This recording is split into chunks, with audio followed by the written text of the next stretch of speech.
Ich reise ja jetzt schon ein Weilchen um die Welt und habe in den letzten 2 Jahren unzählige außergewöhnliche Hotels erlebt. Aber irgendwann kommt der Moment, in dem man sich die eine große Frage stellen muss. Wie sieht es eigentlich aus? Das beste Hotel der Welt. Nicht das Beste in Deutschland, nicht das Beste in Europa, sondern laut einer Jury aus hunderten internationalen Experten das Nonplusultra der Hotellerie. Und hier sind wir. Welcome to Capella Bangkok. Ob dieser Titel verdient ist oder dahinter nur eine meisterhafte Marketing-Inszenierung steckt, das finden wir heute heraus. Nachdem ich in Bangkok 2 Nächte in Ein-Sterne-Hotels geschlafen habe, habe ich mich am Morgen auf den Weg gemacht Richtung Capella Bangkok. Heute das Intro mal auf diese Weise und nicht vom Hotel, weil, ich hab's vergessen. Aber ist auch gar nicht so schlimm. Ich wurde herzlich in Empfang genommen, hatte direkt mal das Gefühl, halb Bangkok arbeitet in diesem Hotel. Da kamen so viele Menschen auf mich zu und ich wusste gar nicht, wem ich zuerst Hallo sagen soll. Jenny will escort you for checking in. Okay.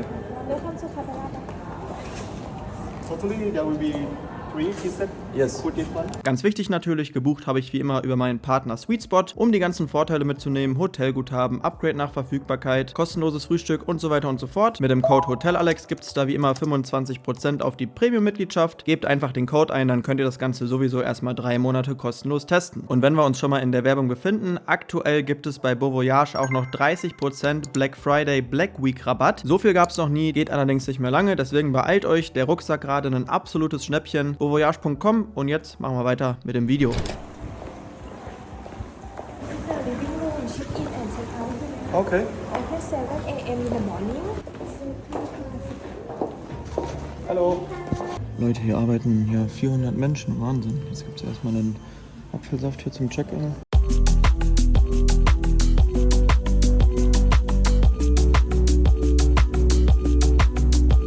So Leute, und damit herzlich willkommen aus dem Capella Hotel in Bangkok.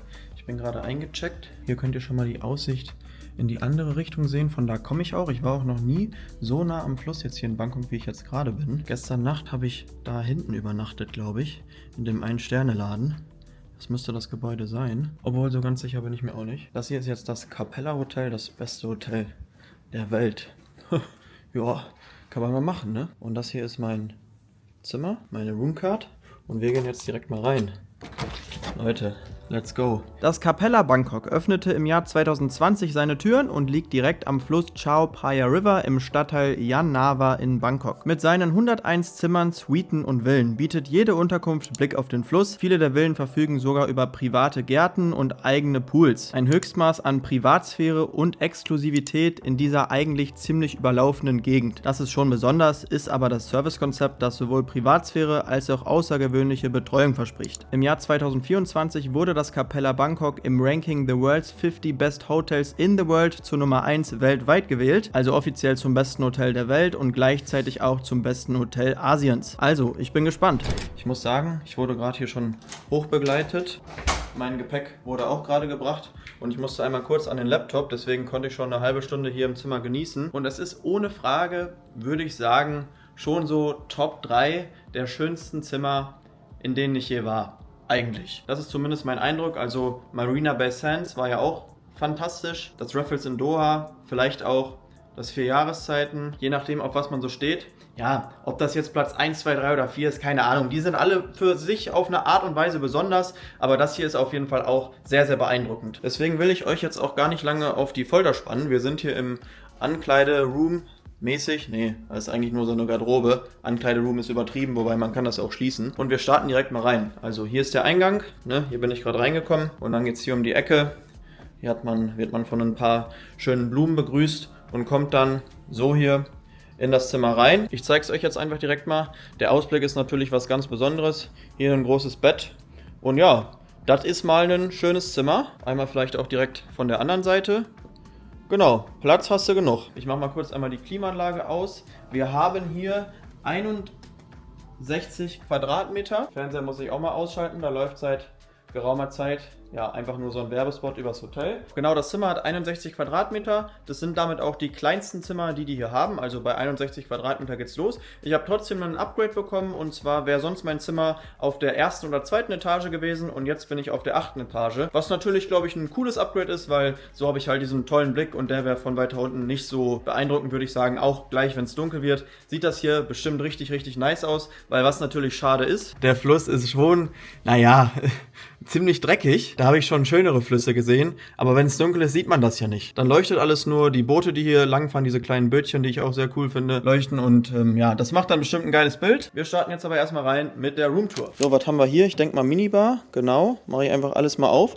Übrigens sind hier auch sehr, sehr viele Deutsche im Hotel, also irgendwie ist hier gerade, glaube ich, so eine deutsche Firma, die hier so eine, weiß ich nicht, vielleicht wurden die besten Mitarbeiter eingeladen, weil als ich eingecheckt bin und da halt auf mein Zimmer gewartet habe, kamen mehr und mehr Deutsche da rein. Ja, guten Tag, wie geht's? Ja, alles gut, ne? The Germans are everywhere. So, hier oben haben wir einen kleinen Spiegel, paar nette, was ist das denn?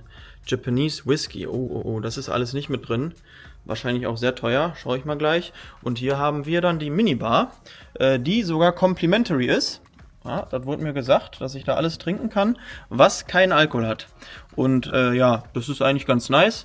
Leider das Singa-Bier müsste ich bezahlen. Sehr, sehr lecker und ja, trinke ich immer ganz gerne, wenn ich in Thailand bin. Kaffeemaschine natürlich. Hier kann man einmal reingucken. Und die Preise sind wirklich sehr, sehr fair. 220 Baht für das Bier. Da hätte ich jetzt mehr gedacht. 5,80 Euro. Also das Verhältnis zwischen dem, was das Zimmer hier kostet und dem, was dann das Essen oder die Drinks kosten, ist ganz anders als zum Beispiel in Hotels in Europa. Da würde das Bier jetzt manchmal 12 Euro kosten oder vielleicht auch noch mehr. Deswegen, das ist eigentlich ganz gut. Ich werde hier auch gleich essen gehen. Da freue ich mich schon drauf. Wir gehen auch noch zum Pool. Ich werde hier ein bisschen erkunden. Aber erstmal machen wir noch die Roomtour zu Ende. Hier haben wir dann noch, genau, die Kaffeeecke. Ui. Und Snacks, ne? Ja, Snacks. Die sind leider auch nicht mit drin. Aber, ja, oh, sieht schön aus, ne? Fruitgummi. Ich habe natürlich auch meinen $100 Hotelkredit, den ich hier verschwenden muss. Ich glaube, das kriegen wir hin. Und hier auch ganz stylisch. Capella Branding. Wasserflaschen. Oh. So, ich habe echt ein bisschen Hunger, deswegen dachte ich mir, schauen wir uns doch mal diese Sachen an. Ich habe hier ein paar kleine Snacks bekommen als Begrüßung. Und zwar hier Haselnuss und Mandelpralinen. Was haben wir hier? Kanom Tan. Traditional Toddy Palm Cake. Und das hier sind... Was ist das denn? Das ist eine gute Frage. Ich hätte jetzt eigentlich gesagt Mandarinen, aber die haben ja eine ganz andere Farbe. Weiß ich nicht, Leute. Was ist das für eine Frucht? Alex mal wieder geisteskrank lost. Und hier auch noch eine Karte mit meinem Namen drauf. Mr. Alex. Ich bin ja immer für jeden in der High Society Mr. Alex. Ja, natürlich handgeschrieben von Giovanni Palmaccio, der Hotelmanager. Dear Mr. Alex, a very warm welcome to the Capella Bangkok. It is indeed a pleasure to have you staying with us. May I take this opportunity to thank you for having chosen our home for your current stay at the river. Ja, kein Problem. Nur weil ihr das beste Hotel der Welt seid, ne? Aber da muss ich gleich auch noch was zu sagen. So, probieren wir mal als erstes hier diesen Muffin. Schmeckt aber interessant. Mit Kokos drauf. Nicht so meins. Eine Praline. Ja, die ist ganz lecker. Und tatsächlich, das ist eine Mandarine. Aber die sieht hier irgendwie anders aus als bei uns. Jetzt weiß ich nicht, ob bei uns die halt irgendwie umgespritzt sind oder hier. Sehen Mandarinen eigentlich so aus? Wieder was gelernt. Ich finde, Mandarinen sorgen immer für einen richtig schönen Geruch. Mit Kernen. Also werden die wohl echt sein. Richtige Mandarinen sind das. War 4 Kerne. Ne, 3. So Leute, kurz ein Bettcheck. Uiuiui. Kamera noch da? Hallo, hier bin ich. Oh, traumhaft. Boah, das ist mal ein Bett. Also wirklich sehr, sehr gut. Alter, was ist das denn? Das ist ja ein Boxspringbett oder so. Da schläft man wie auf Wolken. Moment. Leichtes Tonproblem gehabt. Hier nochmal die Matratze von der Seite. Wirklich super hochwertig und sehr, sehr bequem. Zimmer steuert man dann über die Knöpfe, die neben dem Bett sind. Und hier seht ihr nochmal die Sitzecke. Und dann ging auch der Ton wieder. Hier habe ich gerade schon gesessen. Hast du einen schönen Schreibtisch. Natürlich mit allem, was man braucht, um irgendwie am Laptop zu arbeiten oder sonst was. Bei der Aussicht kann man auch gut arbeiten. Da fährt gerade so ein Boot lang mit Gangnam Style, hören die da. Also viele Partyboote hier auch unterwegs. Genau, und hier habe ich gerade das Tablet entdeckt. Hier kann man eigentlich alles steuern, beziehungsweise sich alles mögliche an Informationen holen, die man so haben möchte. In-Room Dining. Achso, ja, warte mal. All Day Western, was gibt's denn hier? Kaviar, 6.150 Baht. Natürlich, ja, ungefähr 160 Euro, glaube ich. Und was haben wir hier sonst noch? Club Sandwich. Kostet 20 Euro umgerechnet, würde ich mal schätzen. Double Wagyu Burger 26, 27 Euro. Ja, also die Preise sind eigentlich okay. Natürlich sind wir in Thailand. Warte mal, das sind die Restaurants. Irgendwo werde ich da später noch landen, da bin ich mal gespannt. Natürlich ist jetzt so ein Burger hier für 26 Euro nicht günstig, aber wenn man bedenkt, dass die Hotellerie hier schon teuer ist, also ja auch deutlich teurer als in Deutschland, diese richtigen Luxusschuppen, also hier kommen schon viele Leute aus aller Welt hin, die auch Kohle haben und auch viele Thailänder, die hier hinkommen und Kohle haben, da sind dann die Preise für das Essen hier im Hotel, habe ich ja eben auch schon gesagt, im Verhältnis einfach günstiger, ne? Genau, ich glaube, ihr versteht, was ich meine. Und, Ja, hier seht ihr mich nochmal. Hier habe ich das Video angefangen. Das hier ist dann die Garderobe. Hier ist mein Gepäck. Hast ein bisschen Stauraum. Ne? Ja, Laundry. Was weiß ich. Genau. Und hier gehen wir jetzt noch ins Badezimmer. Das filme ich euch mal mit meiner anderen Kamera, weil ich finde manchmal bei dieser Kamera das Licht irgendwie nicht so gut. Das sieht dann ein bisschen hässlich aus. Aber könnt ihr ja gerne mal kommentieren, wie ihr dazu steht. So, Badezimmer. Welcome im Badezimmer. Ich filme einmal so rum. Wie schon gerade gesagt, ein sehr, sehr geräumiges Badezimmer. Auch sehr, sehr schön. So wirkt das direkt viel hochwertiger einfach, wenn man das mit dieser Kamera filmt. Ne? Aber ist auch manchmal ein bisschen umständlich. Da ist die kleine Kamera deutlich angenehmer für. Ja, wir haben hier einmal Waschbecken Nummer 1. Dann hier einmal Bodylotion und Seife. Was haben wir hier drin? Ja, wenn man die Ohren sauber machen möchte. Süß. Dann hier noch kleine Wasserflaschen. Und Waschbecken Nummer 2. Hier wahrscheinlich dann noch die Amenities. Boah, das ist natürlich krass. Die haben einfach die Amenities so angepasst, dass hier das Bild drauf ist, wie es hier ganz früher mal aussah. Verrückt. Shaving Kit, Dental Kit, Kamm, Shower Cap, ja, alles was man braucht. Achso, und das hier ist der Föhn, genau, ja. Auch mit genialem Ausblick dann nach draußen. Ja, hier kann man sich doch schön das Gesicht waschen. Wobei zum Ausblick jetzt gerade muss ich auch nochmal sagen, da ist der Ausblick in Singapur zum Beispiel ein bisschen hochwertiger, weil das da sieht schon sehr aus mit Baustelle. Die ganzen Wolkenkratzer sehen jetzt auch nicht so schön aus, aber trotzdem ist der Ausblick cool, keine Frage. Badewanne, ziemlich groß, mit Badesalz und diesem anderen Ding da, wovon ich schon wieder den Namen vergessen habe. Hier haben wir dann einmal einen schönen Spiegel und Toilette. Die ist irgendwie, schaut mal, ein ganz bisschen dreckig hier so. Das finde ich geht nicht, ne? Ich weiß auch nicht warum. Da war ich echt eben so ein bisschen, dachte ich so, okay, krass, dass da so Spuren drauf sind.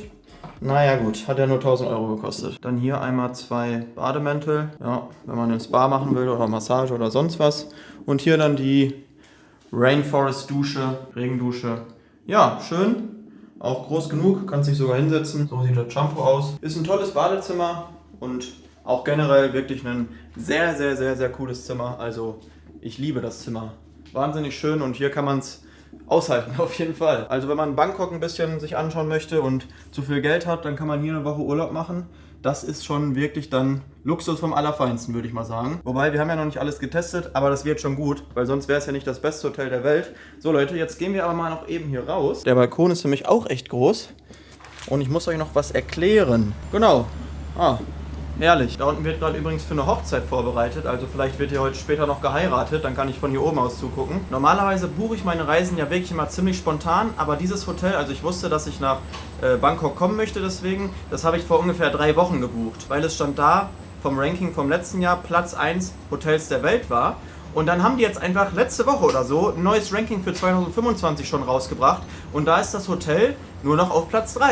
Und ich dachte mir, scheiße, jetzt kannst du den Titel ja nicht nennen, ich übernachte im besten Hotel der Welt, aber mache ich trotzdem, weil es war jetzt letztes Jahr das beste Hotel der Welt und ich bin mir auch sicher, auch jetzt ist es an sich noch das beste Hotel der Welt. Platz 1 ist jetzt gerade nur das Rosewood in Hongkong und in Hongkong bin ich jetzt gerade halt nicht, aber nach Hongkong muss ich auf jeden Fall auch mal. Und Platz 2, das ist ganz lustig, das wusste ich auch nicht, ist das Hotel, was ihr da seht, und zwar ist das Four Seasons hier in Bangkok. Das ist verdammt hoch, oder? Also ich muss aber sagen, da finde ich diesen Laden hier schon irgendwie schöner. Von außen sieht das jetzt nicht so schön aus wie das Capella. Genau, das ist auf jeden Fall Platz 2 und gerade ist dann das jetzt hier Platz 3 geworden. Naja, kann man nichts machen. Hier schauen wir noch einmal runter. Da unten die Zimmer heißen Villa Rooms, da hast du dann deinen eigenen Pool dabei.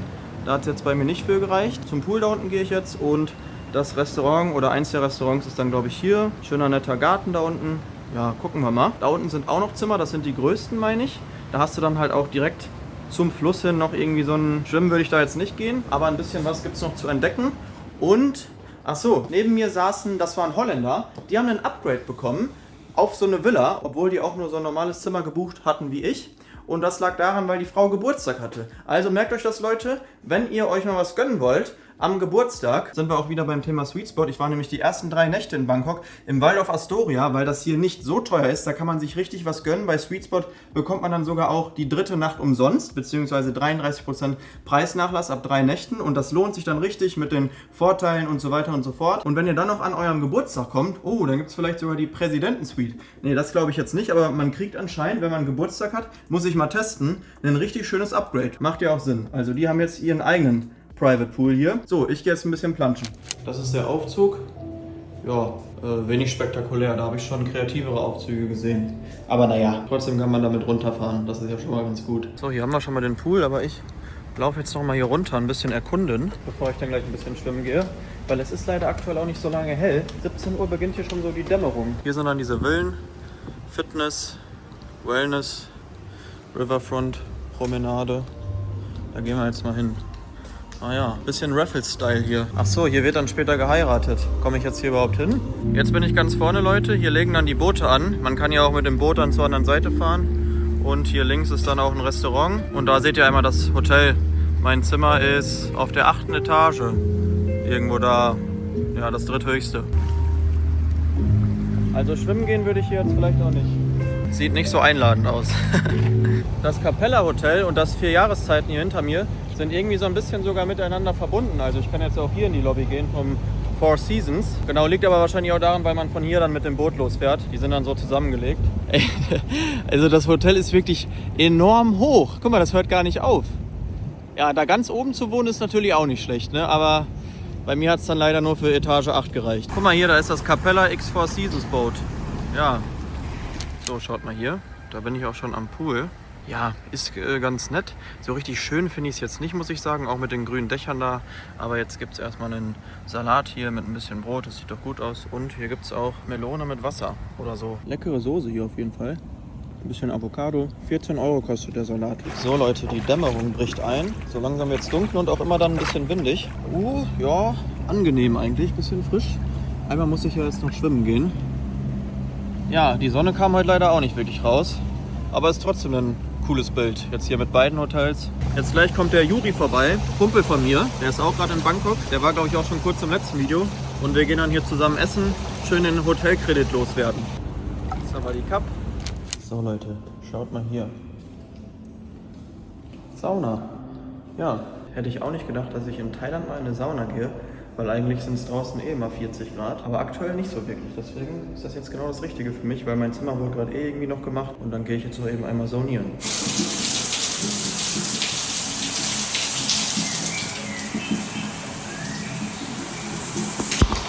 Das war sehr angenehm. Hier hast du auch noch so ein zum Relaxen halten Bereich. Und hier Umkleide. Ich mag das, wenn das so schwarz ist. Und jetzt schauen wir mal, ob schon Nacht geworden ist. So Leute, machen wir mal hoch. Warte, geht das jetzt aus? Ja, schaut mal hier. Es werde, Alter. Ey, mit den Booten, Wahnsinn. Hier war nämlich gerade alles runter, weil ich diesen Abendservice bekommen habe, wo dann nochmal alles schön gemacht wird und so. Wow.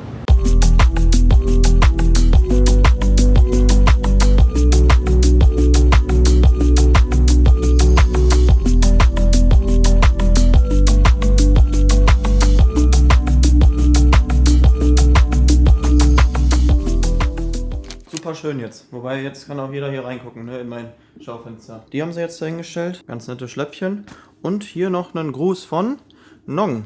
Nong war total nett. Die hat mich eben noch zur Sauna gebracht, weil ich den Weg nicht wusste. May tonight be a lovely and... was? Beran Bridge. Das Wort kenne ich nicht. Eine Brücke zum schönen Morgen. Ja, wie auch immer. Vielen Dank. Ach so, und hier so eine Art Traumfänger, ne? Oder was? Ja, das ist natürlich schon... Das kriegt man jetzt nicht überall, ne? Kleines Andenken. Wir gehen jetzt was essen. So Leute, schaut mal auf geht's zum Essen. Wow. Es gibt 2 Restaurants im Capella Bangkok. Einmal das Phra Nakhon, das thailändische Restaurant. Und dann noch das Côte bei Mauro Colagresso, ein Fine-Dining-Restaurant mit mediterran-französisch-italienischem Einfluss. Außerdem gibt es noch eine Cocktailbar und eine Tea-Lounge, beziehungsweise diese Lobby da, wo ich eingecheckt bin. Für uns geht es jetzt hier ins Thai-Restaurant. Ja, schauen wir doch mal. Richtig gehoben Thai essen, das habe ich auch noch nie gemacht. So Leute, angekommen im Thai-Restaurant hier. Und ja, wir sitzen mal jetzt vorne an der Promenade. Oh. Ui. Thank you. Wir haben uns einfach einige thailändische Gerichte bestellt, so zum Teilen. Einfach so viel, bis der Hotelkredit leer war. Danach waren wir auf jeden Fall pappsatt. Es gab so Shrimp Chips, die gibt es oft als Vorspeise. Ich esse total gerne Pork Pia Pak. Das sind thailändische Frühlingsrollen, Hähnchenspieße und Chicken Wings mit Erdnussdip. Dazu Sticky Rice, jeder auch noch einen leckeren Nachtisch. Und ich muss sagen, das war wirklich mit das beste thailändische Essen, was ich je gegessen habe. Und alle 2 Minuten kommt hier so ein Partydampfer vorbei. Einen wunderschönen späten guten Abend. Wir haben jetzt gleich 0 Uhr. Eigentlich wollten wir noch eine Bootstour machen mit dem Boot hier von denen, aber das hat nicht funktioniert. Da war ich auch ein bisschen sauer. Das darf eigentlich so nicht sein. Erkläre ich euch morgen nochmal. Ich muss jetzt schnell schlafen, weil ich muss morgen auch echt früh aufstehen. Fazit bis jetzt, es ist ein Top-Hotel, keine Frage. Aber wenn es nach meinem Ranking geht, dann wäre es auf jeden Fall nicht das beste Hotel der Welt. Ich denke mal, da gibt es noch deutlich bessere Schuppen, aber das klären wir morgen nochmal in Ruhe. Schon mal als Info, ich habe Frühstück aufs Zimmer bestellt. Das habe ich ja so lange nicht gemacht, aus folgendem Grund. War organisatorisch anders nicht möglich. Ich fliege morgen nämlich in so einen Nationalpark, wo ich auch ein Video drehen möchte und da fliege ich um 10 Uhr schon. Deswegen muss ich hier auch so um 7 Uhr, 7:30 Uhr spätestens los und kann mich nicht so auf das Frühstück konzentrieren wie sonst. Es tut mir auch sehr leid, ist halt einfach so. Ich weiß, da wird es auch wieder den einen oder anderen von euch geben, der sagt, ja, dann musst du halt 2 Tage, 2 Nächte da bleiben, dann kannst du das Video länger machen. An sich habt ihr recht, die nächste Nacht hier hätte 1,5 gekostet und 1100 oder 2600 ist für mich auch ein gewaltiger Unterschied und da muss ich einfach auch manchmal sagen, das geht nicht. Haben wir das auch geklärt? Gute Nacht.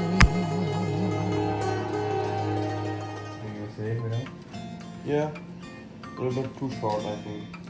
And you? Yes, very good. Ordentlich. Thank you.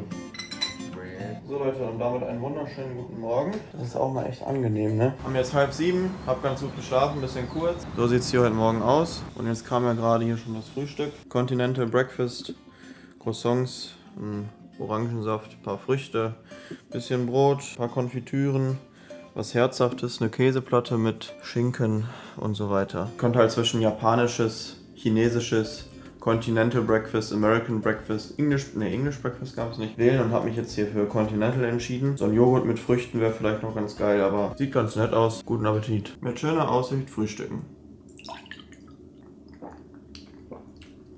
Also frisch gepresst schmeckt er nicht. Probieren wir mal den Cappuccino.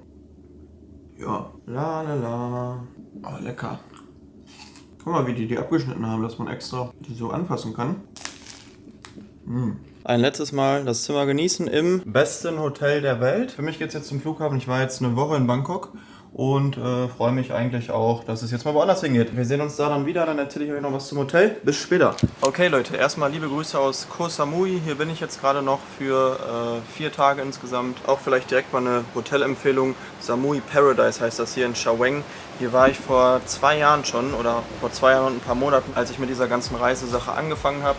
Und das war meine erste große, weite Reise, wo ich alleine irgendwie weg war. Und da war ich auch eine Woche hier und es hat mir richtig gut gefallen. Deswegen dachte ich mir, ich muss auf jeden Fall irgendwann nochmal wiederkommen und jetzt gerade hat es gut gepasst. Und ich war halt damals leider die ganze Woche krank und habe mich hier so ein bisschen auskuriert. Aber es ist sehr, sehr schön und kann ich euch auf jeden Fall empfehlen. Genauso wie ich euch das Waldorf Astoria in Bangkok empfehlen kann. Bevor wir jetzt zum Fazit kommen des besten Hotels der Welt, weil da habe ich auch gewohnt für 4 Nächte und ich muss sagen, wenn ich darüber jetzt einen Hoteltest gedreht hätte, wäre es eigentlich Hotel Nummer 1 geworden in meinem Ranking. Ich werde das irgendwann mal machen, definitiv, weil man muss halt sagen, es ist nicht so teuer, also auf jeden Fall, ich würde mal sagen, für jedermann bezahlbar. Wenn man es über Sweet Spot zum Beispiel bucht, hat man die 3. Nacht umsonst. Ich habe also pro Nacht 140 € bezahlt, hatte aber alle Vorteile. Es ist ein super Hotel, ein so richtiges Luxushotel auf jeden Fall und einfach unfassbar schön. Also das Hotel kann ich euch auf jeden Fall auch empfehlen, wenn ihr mal in Bangkok seid. Zu zweit dann auch noch, kann man sich ja den Preis auch noch teilen. Geht da auf jeden Fall mal hin. Kommen wir jetzt zum besten Hotel der Welt, wo ich ja geschlafen habe.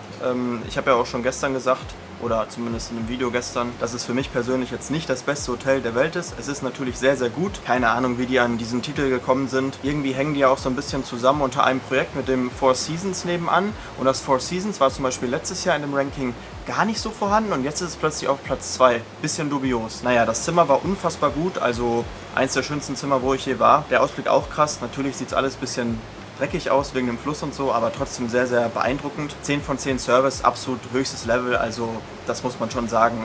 Da arbeiten wahrscheinlich 5-mal so viele Mitarbeiter wie Gäste da sind. Essen war auf jeden Fall gut, hatten abends die Möglichkeit zwischen Thai und französische Küche auszuwählen. Fine Dining dann, haben uns für das Thai-Restaurant entschieden. Abenteuererlebnis auch in Ordnung.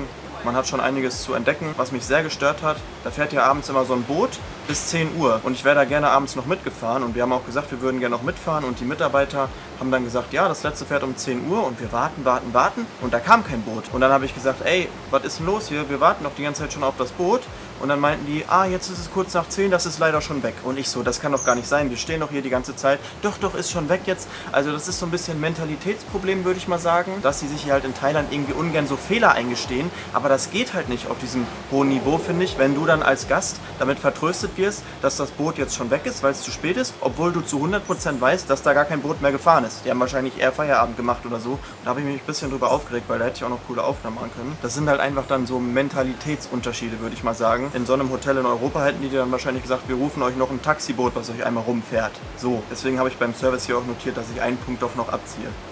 Preis-Leistung, naja, eher schlecht. Also 1.100 € dafür ist schon unfassbar viel. Und auch zu viel hängt sicherlich auch damit zusammen, dass es das beste Hotel der Welt war. Ich finde es aber cool, dass ich jetzt mal da war und euch das Video drehen konnte. Komme aber am Ende tatsächlich laut meinem Ranking, scheiß Mücken, nur auf 7,6 von 10 Punkten. Eieieiei. Kann man nichts machen. Ich bin gespannt auf eure Meinung zum Hotel in den Kommentaren. Fairerweise wollte ich hier im Nachhinein nochmal kurz eingrätschen. In meinem Ranking spielt ja auch immer das Preis-Leistungs-Verhältnis eine große Rolle. Wenn man jetzt darauf gar keinen Wert legt, ist das Capella Bangkok natürlich ein unfassbar gutes Hotel und sicherlich eins der besten Hotels der Welt. Auch wenn nicht alles zu 100% perfekt war, ist es ein sehr, sehr, sehr gutes Hotel, aber nicht das Beste. Und wir sehen uns schon bald wieder. Vielen Dank fürs Zuschauen. Ja, hier bin ich irgendwie dann doch lieber als im Capella Hotel. Bisschen unaufgeräumt gerade, aber es ist einfach so ein bisschen authentischer. Bist hier direkt am Wasser, schön ruhig. Also hier kann man wirklich optimal urlauben. Danke fürs Zuschauen, Leute. Haut rein, abonniert den Kanal und wir sehen uns. Ciao!